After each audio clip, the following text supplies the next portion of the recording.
Investigators still trying to determine what caused a Delta plane to crash land and then flip upside down at the Toronto Pearson Airport. 80 people were on board yesterday. 21 of them were taken to the hospital with injuries. 19 of those passengers have been released, but 3 are still in the hospital. Tom Hansen is in Toronto with new video of the crash and accounts from passengers. Social media footage shows the moment a Delta Airlines plane skids, catches fire, then flips over at Toronto Pearson International Airport Monday afternoon. Our plane crashed. It's upside down. Images of the aftermath show the plane on its top on the tarmac, its wings and tail ripped off, and landing gear pointed towards the sky.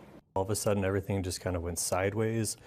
And then next thing I know is kind of a blink and I'm upside down, still strapped in. Passenger Pete Carlson told Canadian broadcasters he knew he had to get off the plane quickly. Took my seatbelt off, which I had obviously left fastened for the landing. And as I took it off, crashed down onto the ceiling, which had become the floor. Despite the devastating damage, officials say all 80 people on board, including 76 passengers and 4 crew members, survived. It's really important that we do not speculate. What we can say is the runway was dry and there was no crosswind conditions.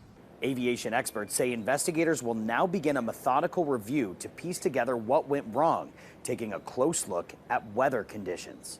They're going to be looking at things like wind gusts, wind shears, things like that, icing on the runways, the condition of the aircraft, and what the pilots were seeing, thinking, and experiencing. And Monday's crash marks the 5th high-profile plane crash in the last 3 weeks in North America. And I want to read you a statement from Delta Airlines. They say the hearts of the entire global Delta family are with those affected by today's incident.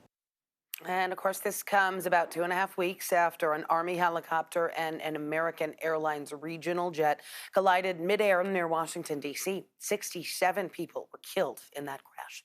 And against that backdrop, hundreds of probationary employees are being laid off at the FAA. It is part of the federal government's efforts to slash spending. Transportation Secretary Sean Duffy says no air traffic controllers nor critical safety staff were affected by the layoffs. The FAA is still short 3,500 controllers and is trying to hire more. We spoke with the local pilots about flight safety amid these shortages.